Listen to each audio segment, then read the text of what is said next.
Ito po ang Presidential Broadcast Service. Pakinggan, panoorin, agaran in real time, o balikan sa pag-scroll up and down. Mga balitang dapat malaman, impormasyong tunay at napakikinabangan. Saan ka man, sa buong kapuluan. Mababangon sa bagong sigla. Kababayan, kasama ang social media. Powered broadcaster ng bagong mamamayan. Tapat sa pag-uulat. Ito po ang Presidential Broadcast Service sa Metro Manila. Radyo Pilipinas 1, 738 AM. Oras sa buong Pilipinas, 4 na minuto makalipas ng alas 3 ng hapon.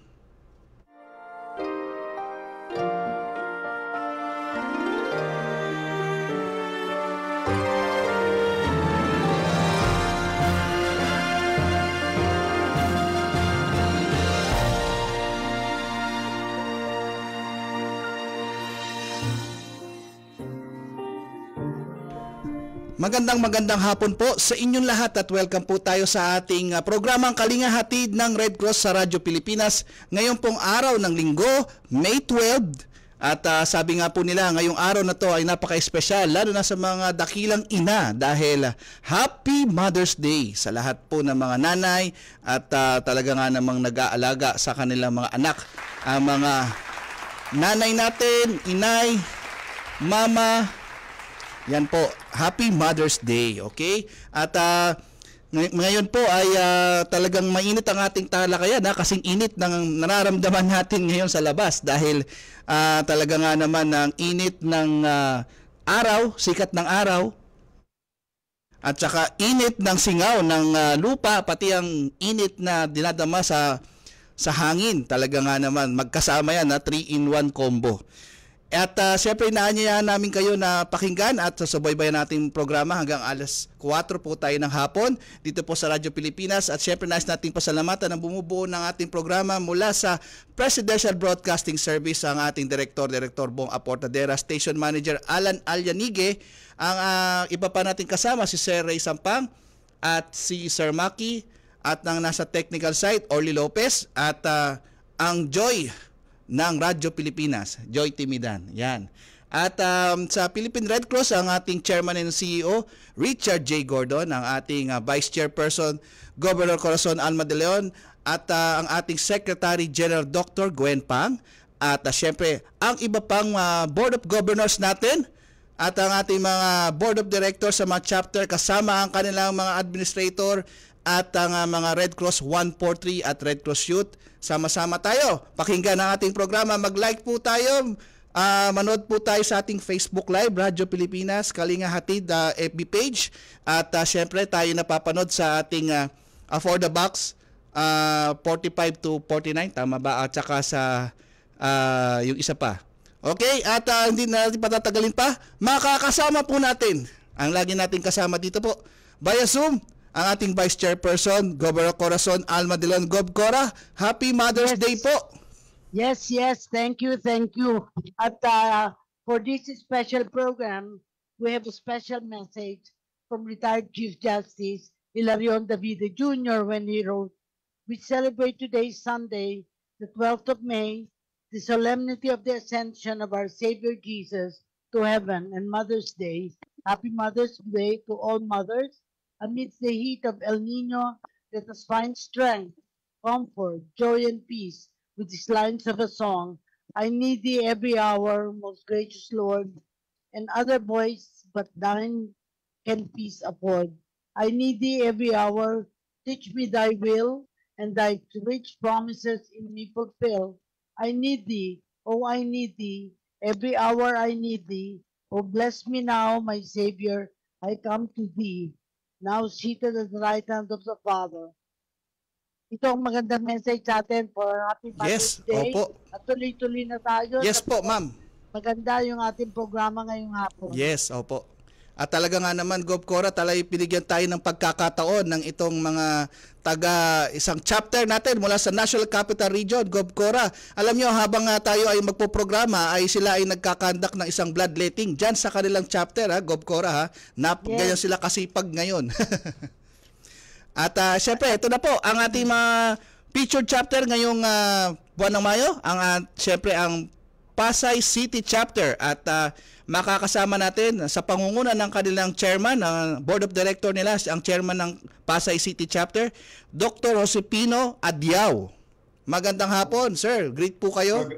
Magandang hapon po, Mr. Edison Enriquez, at ang aming pinakamamahal na governor, si Alma de Leon. Thank you. At lalong-lalo na sa mga nakikinig dito sa Radyo Pilipinas, 738. Maraming salamat po at binigyan niyo po kami ng pagkakataon na maibahagi sa inyo ang mga trabaho namin dito sa Pasay City Red Cross. Thank you very much. Pwede po kayo mag-on cam, Doc?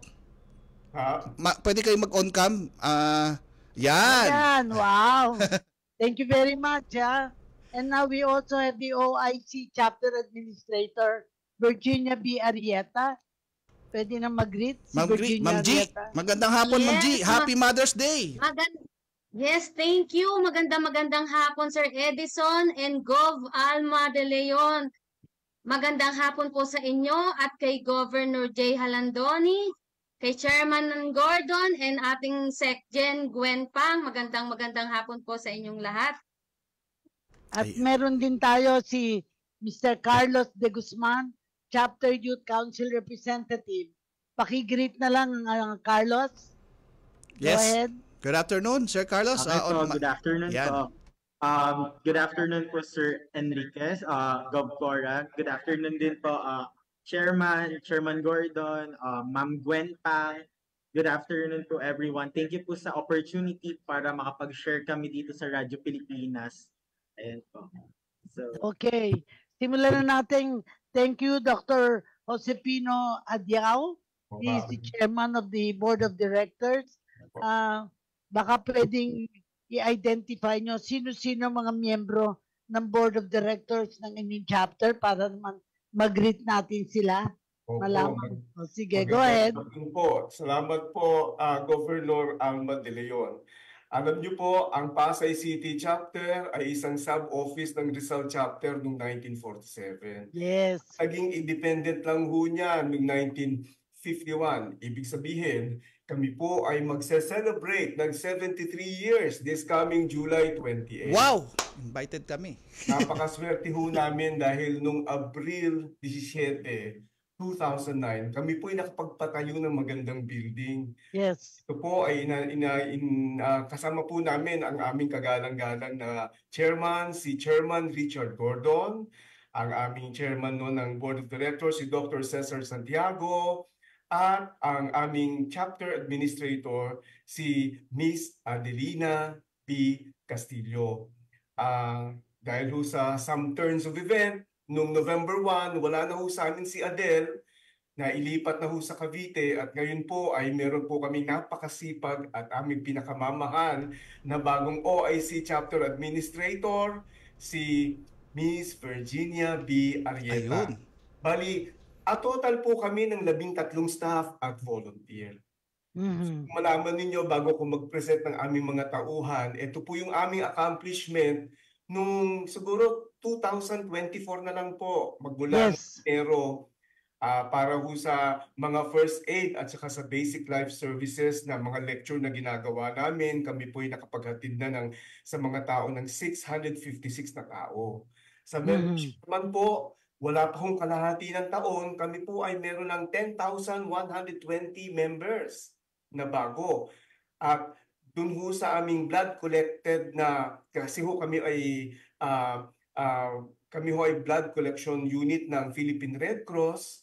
Kami po ay nakapag-collect na ng 1,572 bags. Tungkol naman ho sa welfare service, kami po ay nakapagbigay ng 560 packs ng hot meals.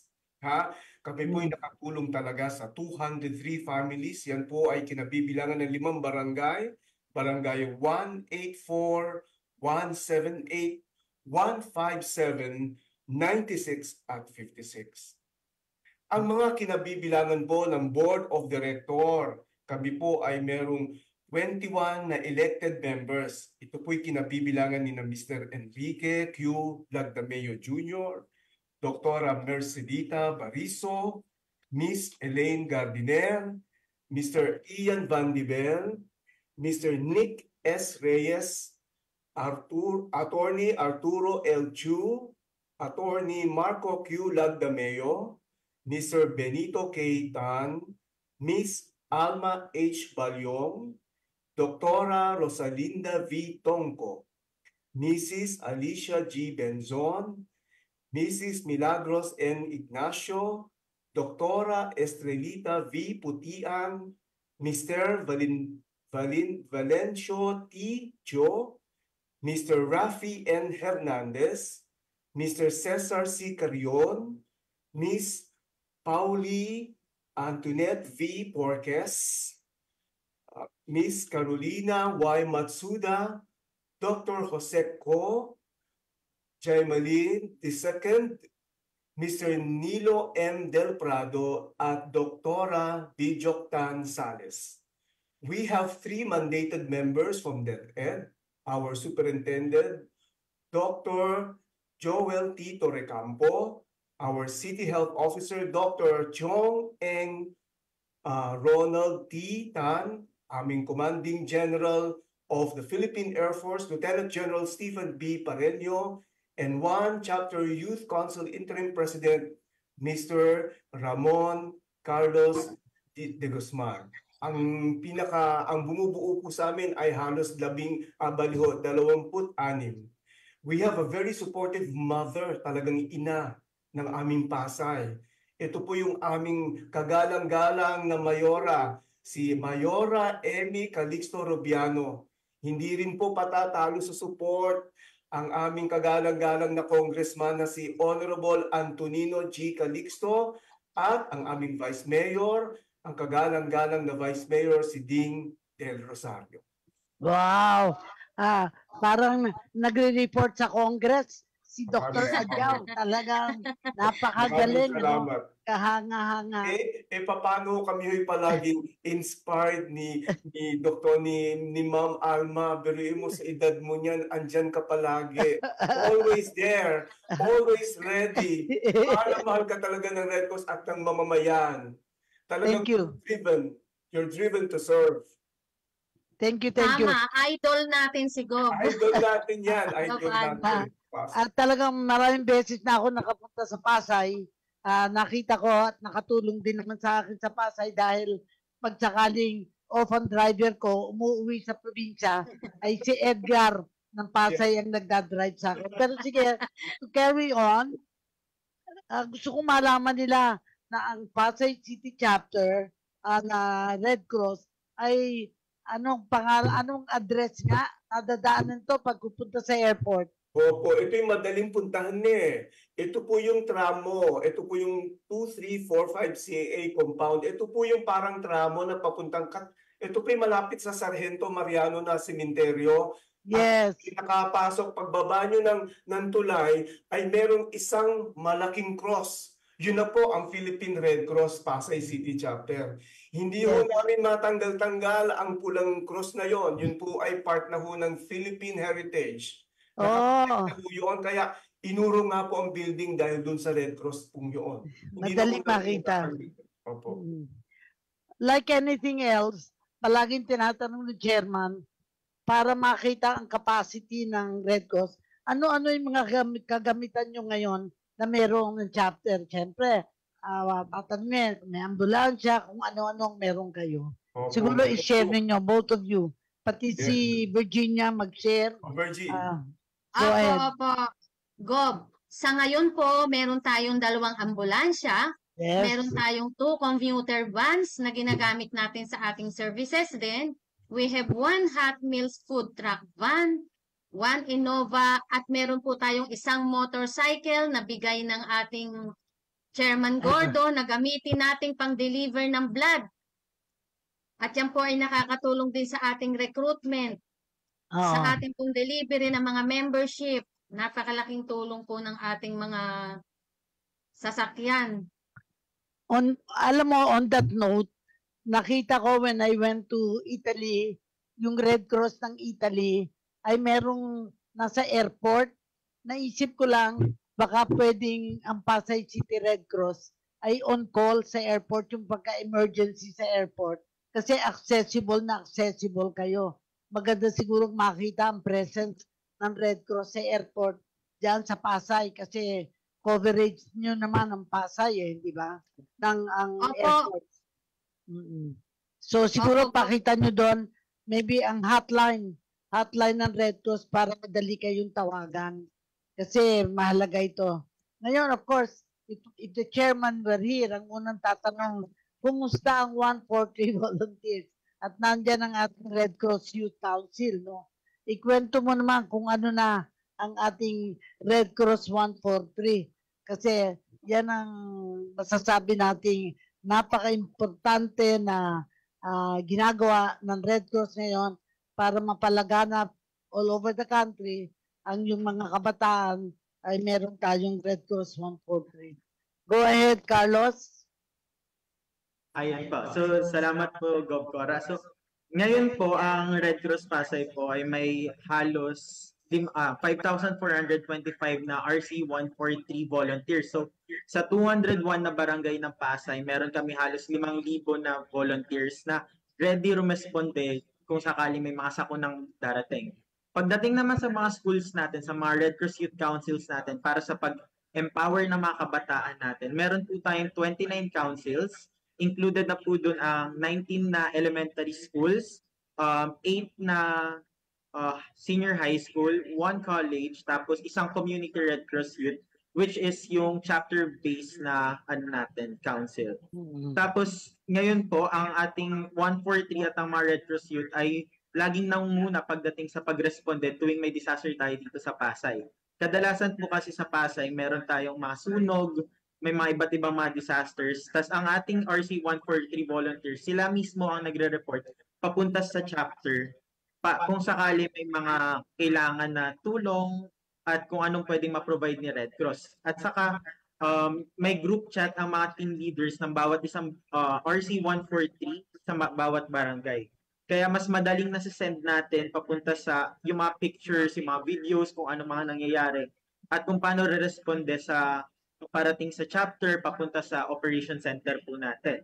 Tapos pagdating naman po sa ating mga Red Cross Youth Councils, ang mga members po natin ay tuloy-tuloy na nagko-conduct ng iba't ibang mga projects tungkol sa iba't ibang advocacies ng Red Cross Youth. So kasama na po riyan ang tungkol sa blood donation, na kung saan ang ilan sa mga councils po natin, yung mga college councils natin ay nagko-conduct ng mga blood donation. Tapos iba't ibang mga leadership trainings, mga advocacies tungkol sa HIV/AIDS, substance abuse, at iba pang mga activities po ng Red Cross Youth. Kasama na rin ang disaster management, ang first aid, at iba pa. At sa ngayon po, ang aming Chapter Youth Council po, ang governing body po ng Pasay City Chapter na led by me na as president ng Chapter Youth Council, ay patuloy pa rin po kami nagko-conduct ng mga activities para ma-empower natin ang iba't ibang mga communities na yung mga kabataan natin dito sa Pasay. Wow. As usual, ang life ng Red Cross chapter must be sa fundraising. And I'm sure si Chairman is very much aware na nagkaroon na ng meeting para to ensure na ma-reach natin ang goal natin sa fundraising. Siguro pwedeng matanong ko, sino-sino ang mga ahensya na inyong katuwang para sa inyong fundraising campaign? So maybe the chairman, si Virginia and Carlos can all answer that based on their knowledge about our fundraising program. Opo. Kami po ay masayang hindi pinababayaan ng aming mga kapitbahay sa Pasay. Ito po'y pinangungunahan ng Commission on Appointments, ang MIA, ang Office for Transport Security, ang Light Rail Transit Authority, ang Marriott Hotel, Heritage Hotel, Microtel, Hotel 101, ang Lufthansa Technic Philippines, Network Hotel, LBC, ang Philippine Air Force, ang Philippine Airlines, ang Manila Taytana College, ang City University of Pasay, ang Airlink International Aviation College, ang Avida, ang FedEx, ang JOSCAP ng Petron, PICC, ang INAEC Aviation at ang PhilSCA. Ito po Wow. ang mga at padagdag po ng padagdag po ng padagdag. Go ahead, Okay. ikaw naman, Virginia. Anong gusto mo Yes, idagdag? Sa ating pong fundraising, very supportive at meron tayong memorandum of agreement with LRMC and MRT na araw-araw po yan ay meron tayong solicitors or fundraisers Oh my na God. nakakatulong to sustain the cost of our operation. Yan. We have at the same time, simultaneous po yan, meron tayong fundraisers at meron tayong first aiders. Mhm. Na pag po meron tayong emergency sa mga stations, tayo po ay handa.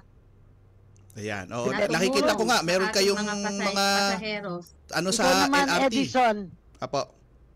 Yes, Sir Edison. Nakikita ko nga meron kayong mga volunteers na nasa mga stasyon ng mga LRT at saka MRT eh. Opo. Yes, Sir Edison. Opo. Hindi lang po Pasay chapter ang nagtutulong-tulong dyan. Actually, all National Capital Region chapters ay tulong-tulong kami sa pagtulong din sa LRMC and MRT na sa aking nabanggit nga ay meron tayong mga first aiders and at the same time we have fundraisers. Oo. Alam nyo, Napakalaking bagay po niyan sa ating para sa ating alam mo, Gov Cora, Yes. Gov Cora, itong Pasay chapter, isa sa talaga namang masugid nilang partner dyan. Alam ko ang Marriott Hotel dahil talagang kapartner nila yan sa pagbibigay ng food donation. At yes. yan, isa pang hindi ko makalimutan na responde dyan sa Pasay ay yung natatandaan nating yung lumabas yung MRT doon sa Riles. Andyan agad ang Pasay chapter para rumisponde. At saka yung isang sunog na pinuntahan ni Chairman Gordon, magpapasko po yun. Yan. Well- In fact, may add to all of you that yung schedule po ng aming first aid training ay punong-puno na. In fact, wala na hong makapagsingit. Puno na ho kami hanggang katapusan ng August 2020. Yes. Wow. Araw-araw Tama. po ang training. Tama. Napaka-interesado po ng mga tao sa Red Cross. Nakikita nila na tunay ng dedicated ang Pasay City chapter. In fact, one time in a meeting in the mayor's office na may napansin akong comment ng isang konsihal na ang sabi, mabuti pa nga ang Red Red Cross palaging nandyan agad pag may Ayaw. sunog. Nauupaon na pa palagi. Napakatipag talaga ni ng amin ni G. At nakatutok talaga At alam na alam po ng mga barangay na tayo po ay nagseserbisyo ng hot meals sa mga fire survivors. 3 days hot meals po ang isiniserve natin sa kanila and on the third day, nagbibigay po tayo ng relief goods sa ating mga survivors. So, sa ganong ating activity, naging very active din po ang ating mahal na mayor. Napaka-supportive din po niya sa ating mga activities. Hindi lang po sa ating fundraising, maging sa ating PRC anniversary. Siya po mismo ang nag-head sa oath-taking ng Yan. ating Red Cross 143 nung April 14. Yan. Opo. Siya mismo ang nag-head ng pledge. Very good. Masipag din, if I may add, masipag din ang aming DepEd Pasay headed by Dr. Joel Tito Recampo. Nag-donate Tama. pa nga ng certain Yes. cash for raffle at that time during the 77th anniversary ng Philippine Red Cross nung April 14, ano? Yes. Well, syempre nakaka-impress ang nangyayari na sa Pasay. Pero siguro kailangan pa rin tingnan ang mga challenges, paano lalo pang magiging aktibo ang miyembro ng volunteers ng RCY. Ito'y nakatuon kay Carlos de Guzman kasi Chapter Youth Council Representative President. Alam mo, palaging alam mo ang buhay talaga ng Red Cross nasa kabataan so that they will be able, they become board members, they become staff, And I think when it sees, palagi sinasabi nga ni Chairman, asa ng mga youth, kasi palagi natin sinasabi, pag-asa ng bayan, pag-asa din ng Red Cross, ang kabataan. So ikaw naman, Carlos, ano yung ginagawa mo bilang chairman ng Youth Council? Okay po. Ayan po, so ang pinaka-role ko po as the president po ng ating Chapter Youth Council dito sa Pasay, ay ako yung pinaka-nag-ahead, nagtatry ng best para ma-sustain natin ang volunteer recruitment at volunteer retention natin pagdating sa mga schools. Tulad nga sa nababanggit natin kanina tungkol sa fundraising, ang ating membership drive ngayon ay patuloy nating ina-encourage ang mga public at private schools na makapagpa-member ngayon sa Red Cross para ma-encourage natin sila mag-participate sa iba't ibang mga services natin sa Red Cross. Kaya ngayon po, meron tayo halos 10,000 na members as of May 9, 2024 po sa mga schools pa lamang natin. At nabanggit nga po kanina na ang ating DepEd Superintendent na si Dr. Joel Torrecampo po ay isa sa mga tumutulong din sa atin pagdating sa mga pag-encourage sa mga bata, sa mga youth natin, sa mga schools na maging participants pa rin ng Red Cross. Sa kasalukuyan po, nagkaroon po ako ng isang opportunity po na mag-attend ng isang workshop na kung saan itatry natin i-encourage or gumawa ng mga projects na kung saan e-enhance natin ang ating retention and recruitment pagdating sa Red Cross Philippines. So, ang ginagawa po namin ngayon ay ang patuloy na trainings po sa Red Cross Youth, yung Youth Volunteer Formation course po natin, na kung saan ino-orient po natin ang mga bata tungkol sa kung ano ba si Red Cross, anong ginagawa ni Red Cross, at ano ba si Red Cross para sa iba't ibang mga tao. Dahil alam naman po natin na ang Red Cross po ay iba para sa mga volunteers natin at sa mga tinutulungan natin mismo. At patuloy pa rin natin nire-recognize ang iba't ibang mga volunteers natin para ma-sustain natin at ma-retain natin sila sa ating organization, para promote natin at ma-acknowledge natin ang kanilang mga tulong, ang mga kanilang activities at ang kanilang service mismo na binibigay sa ating mga communities. At karagdagan pa dito ay ang ating mga youth ngayon ay na-mobilize natin sa iba't ibang sectors din ng Red Cross. So ngayon po meron po tayong mga youth volunteers na tumutulong din sa mga first aid stations natin, sa mga welfare desk. At kapag may mga disasters, sila rin po ang mga nangunguna pagdating sa mga hot meals po natin or yung mga initial assessment po natin ng mga disasters natin. Tapos makikita natin dito sa Pasay, pero hindi lang po sa Pasay at sa ibang mga chapters po, na ang mga youth po natin ay tumatao rin sa mga ERUs po natin.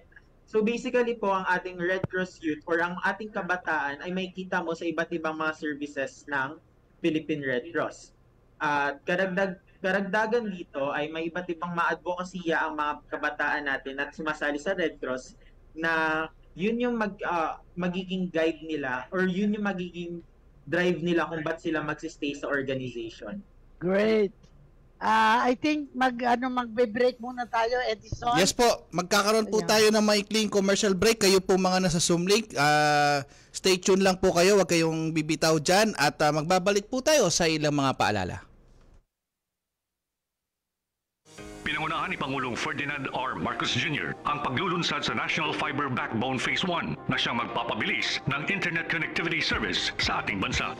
The NFB Phase 1 is composed of 28 nodes from Lawag, Ilocos Norte down to Roses, Quezon City. It means that it will bring high-speed internet access to at least 14 provinces in northern and central Luzon, 2 national government data centers, and 4 BCDA ecozones. Furthermore, it will empower 346 national and local government offices connected to GovNet, boosting their overall operational efficiency and generating more than 145 million pesos in potential savings annually.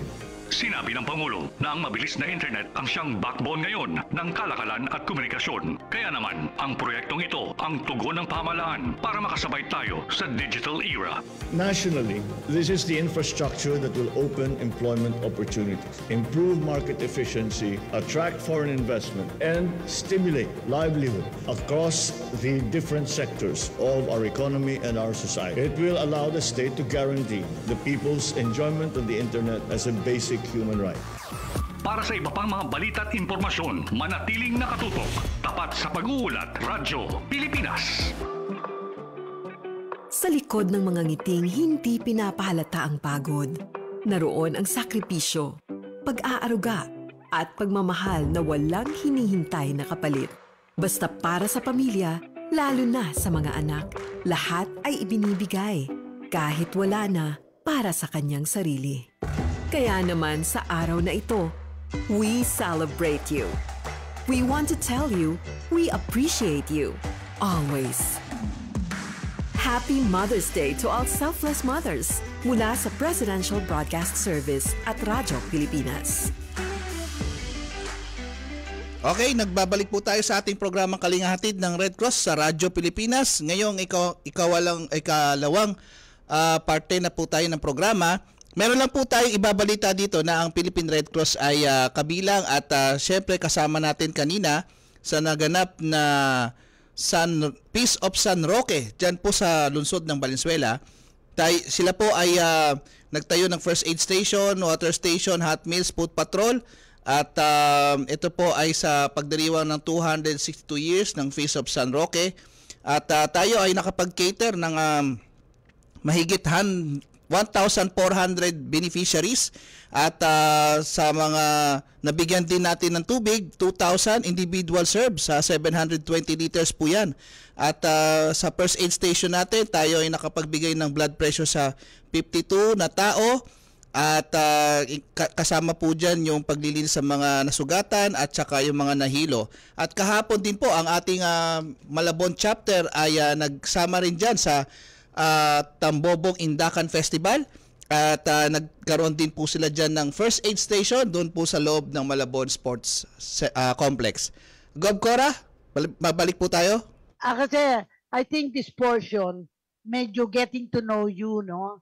Kasi tinatanong ko na about Red Cross activities. This time I'd like to get to know Dr. Josefino Adiao, Virginia Arieta, and Carlos in terms of kailan kayo nag-join ng Red Cross at kailan kayo naging chairman. Kaya medyo background information. Hindi naman ako hindi ako nag-i-interrogate, but I'd like to know the powerhouse in a way of the Red Cross.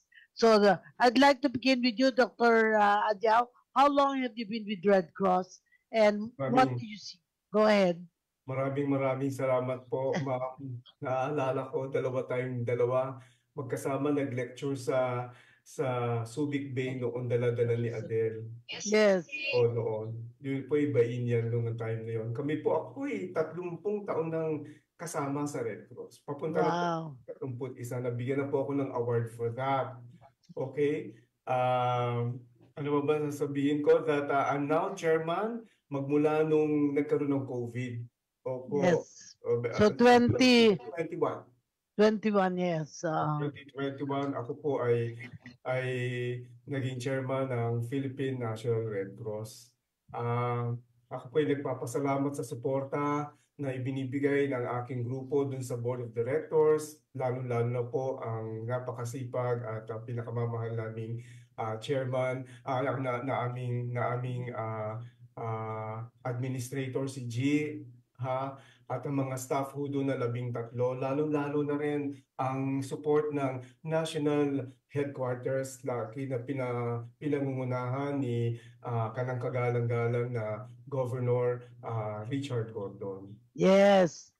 Anyway, you're a doctor, no? Where are you practicing?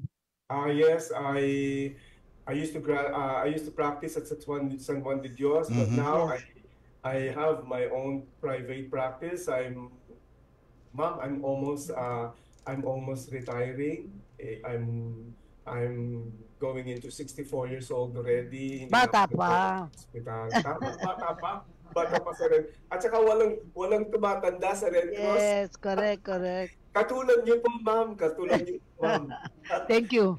You become our inspiration. Thank you. But I remember my own brother-in-law, Dr. Jaime Samuco, did a stint sa San Juan de Dios. He is my brother-in-law. But anyway, he's already retired. Yung pulmonologist pa. Yeah, yung ano ba tawag dito? Pathologist. Okay. Pathologist, yes. Anyway, I'm so happy to meet you even on Zoom, and hopefully in the future activities, I intend to visit as many chapters para patuloy na magbigay ng inspiration to do more, because we want to be always first, always ready, always there. So pupunta naman ako. Kayo po ay red carpet sa aming Red Cross. Yes, thank you. Welcome na welcome po. Ang talagang gusto kong maka-attend, pag may board meeting kayo, to know really, mag-feel ko ang board meeting ng mga chapters. Basta available lang at saka tatimingan ko para to get to meet the board members and then have a photo opportunity with them. And then si Virginia, ang ganda ng pangalan mo, Virginia, parang artista, Virginia. Taga saan ka ba? Taga Pasay ka ba talaga? Hindi.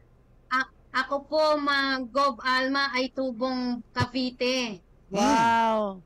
Yes, Caviteña po Caviteña. ako. At ako po ay naging volunteer year 2006 upon the invitation of Miss Adele Castillo. And then official po akong naging employee January 2007. So 17 years na po ang aking serbisyo sa ating Red Cross. At kayo po ang Secretary General, talagang inabot ako, talagang hangang-hanga ako sa inyo, ma'am. Lagi namin kayong guest sa aming events. Yeah, I remember 2006 ako nag-Secretary General. Matagal na yon. At ano na. Yes, Gov. But I'm very happy that we're doing this program at parang magdilyo natin kung ano talaga ang ginagawa ng Red Cross sa Pasay. O si Carlos naman. Carlos, taga Pasay ka ba? Saan ka taga Pasay? Yes po, Gov. Taga Pasay po ako sa may Libertad po banda. Alam mo, malapit sa hospital. Ano po? ang roots namin ay sa tabing ilog. Kalye Tolentino. Okay. Malapit lang po. Malapit po my kay mother. Santos. Mga relatives namin, meron doon. Kaya every chance that I get, nakakapunta ako doon. Pero ngayon, hindi na. Gov Cora. Pero, yes. Gov Cora, may nasabi po kanina si Ma'am G na yung oath-taking ng kanilang mga volunteers. Ipapakita po natin dito sa ating monitor. Yung naging oath-taking nila, panoorin po ninyo, Gov Cora, habang kayo ay nagtatalakay. Yan po ay papanood ng yan ng oath-taking nila noong April 14. Ayan po, kasama po nila ngayon butihing mayor, Gov Cora. Lagyan nyo ng konting audio, ma'am, para marinig ni Gov Cora. Kasama din po namin ang aming chairman, si Dr. Adjao, na napaka-supportive po sa Philippine Red Cross Pasay City Chapter. Hindi po matatawaran ang kanyang paglilingkod. I hope sometime in the future, maging board member na siya ng national. Ilan yung volunteer mo na yan na nag-oath-taking, ma'am? Ma'am G? Almost 500 yan. Bagong volunteer. Nag-oath-taking last April 14. April 15 ang ating anniversary. Dahil sa ang suggestion ni Dr. Torrecampo na para hindi ma-hamper ang activities ng school, ginawa natin yung April 14, Sunday. Saan ginawa? Sa Jose Rizal Elementary School po. At inimbitahan natin ang ating mga volunteers sa 201 barangays. Imbitado rin po ang ating mga PTA members ng schools, public school PTAs. At yan po ay suportado ng mga board of directors. Makikita nyo po nasa taas sila halos lahat. Yes, Headed by Dr. Josepino Adjao. Yan si Dr. Adjao kahit po linggo ay available po sa Red Cross Pasay. Ang galing. Anyway, para sa inyong kalaman, itong ginagawa natin itong radio program on Sunday, ma-focus sa mga chapters because ang strength ng Red Cross ay nasa chapters.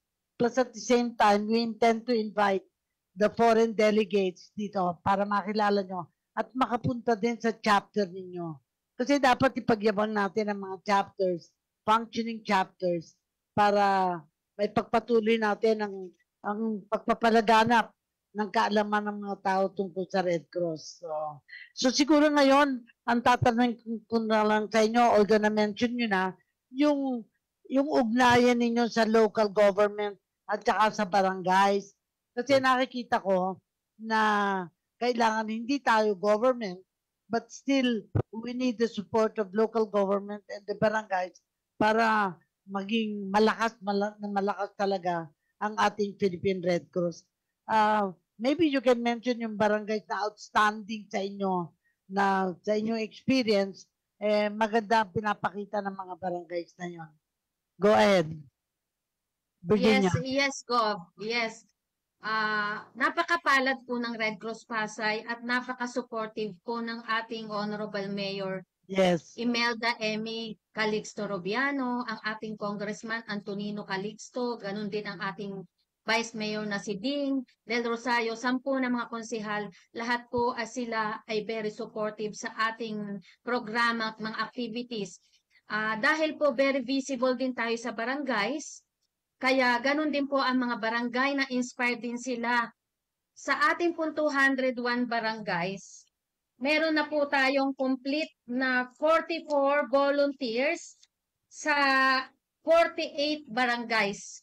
We have 201 barangays. Sa kabila po ng napakaliit naman ng ating populasyon na 440,656, instead of 20 zones lamang ang ating kuhanan ng volunteers, kinokompleto po natin ang 201 barangays. At nabanggit nga ni Mr. Carlos de Guzman kanina na sa ngayon we have 5,425 volunteers na po.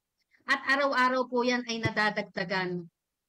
Tayo po ay nagdadagdag, nagre-recruit, nagpo-promote, na sumali sila. Sa ngayon, katunayan, sa ngayon po, nang kami po ay nag-blood donation ngayon sa San Isidro Parish Church. Sa organize din po ng isa sa ating Board of Directors, si Ma'am Mila Ignacio.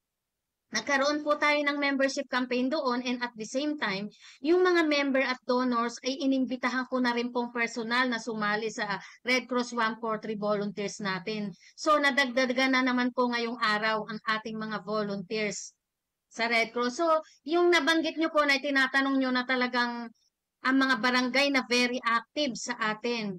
Yung mga nearby barangay po natin, gaya ng 178, 156, 186, 183, 201 sa May Merville, napaka-active po nila, especially 201, Barangay 201. Marami sa kanila ay trained na sa first aider, not only first aid, disaster training, trained na rin po sila. At talagang sila po, ang Barangay 201 po, kahit medyo malayo sa amin at naando sa May Merville, isang imbita lang ay naandyan agad sila. Sumusuporta sila at tumutulong din sila. Maging sa ating fundraising, sumusuporta po sila. So ang ganda pala nangyari sa'yo. Dati kang Cavite, napunta ka sa Pasay para kayong fair exchange. Nagpalit sila ni Adele. Ako po ang napunta sa Pasay at siya po ang napunta naman ng Cavite. Cavite, yes. Si Carlos naman, anong kwento mo? Taga saan ka? At sabi mo, taga Pasay ka naman di ba? Yes po. Saan ka naman nag-aaral? At nagsimula po ako sa Red Cross sa Padre Burgos Elementary School po. Nung elementary po ako. So, basically, nag-start po yung Red Cross journey ko dun sa mga Red Cross, yung mga trainings po natin ng first aid, yung mga summer safety, yung mga swimming po, yung mga ganon. Tapos, umabot po sa point na meron ng first aid competition tas camping po dito sa Pasay. Kasi isa po sa practices ng Red Cross Youth dito sa Pasay is before pandemic, every two years nagko-conduct po kami ng RCY camp na kung saan nagko-compete yung iba't ibang mga schools, yung mga elementary natin, yung mga high school, nagko-compete ng na first aid competition, ng mga quiz bee, iba't ibang mga advocacies ng Red Cross, yung mga ganun po. Tapos po, pagkatapos ko ng elementary, high school ko naman po sa Pasay City West High School po. So, doon po nag-start ulit, naging part ulit ako mula nung grade 7 ako. So, mga nakasama ko po dyan is hanggang ngayon makakasama ko pa rin po dito hanggang ngayon sa Red Cross Pasay sila Miss Emily Guzman, Rita Narca Behasa, pati si John Rizal Rosel po.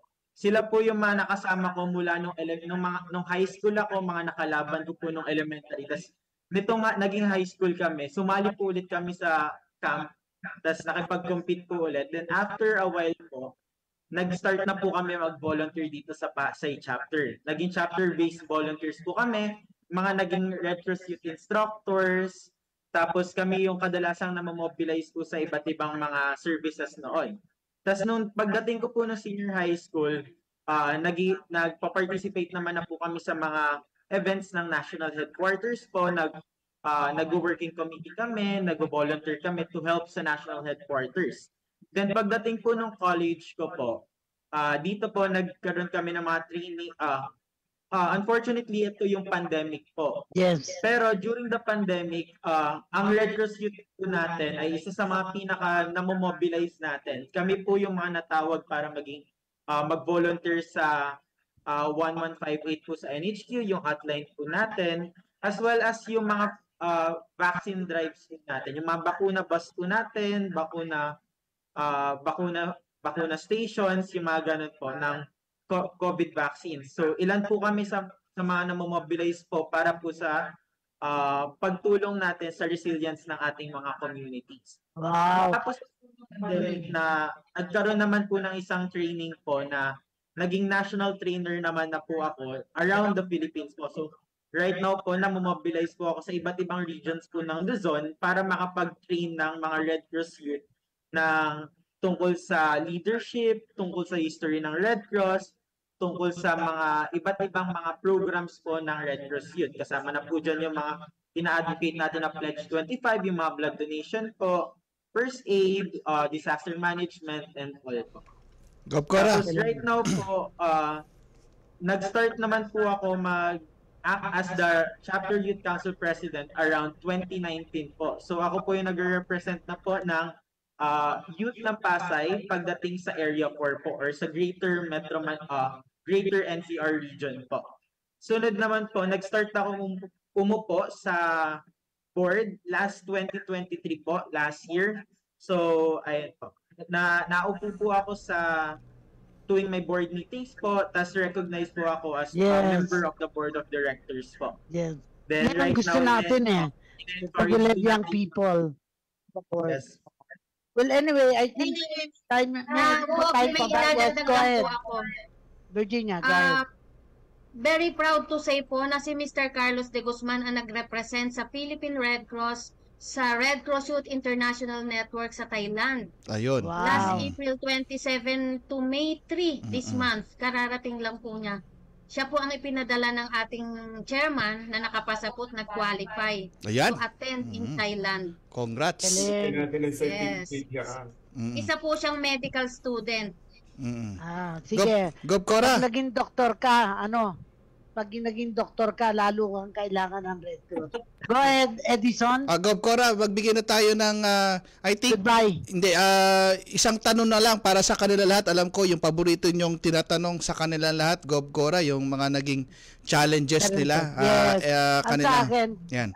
The experience you remember that you cannot forget while being with Red Cross, whether you assisted or whether yung may nangyari sa inyo na talagang hanggang ngayon di nyo makakalimutan. Parang karanasang hindi makakalimutan.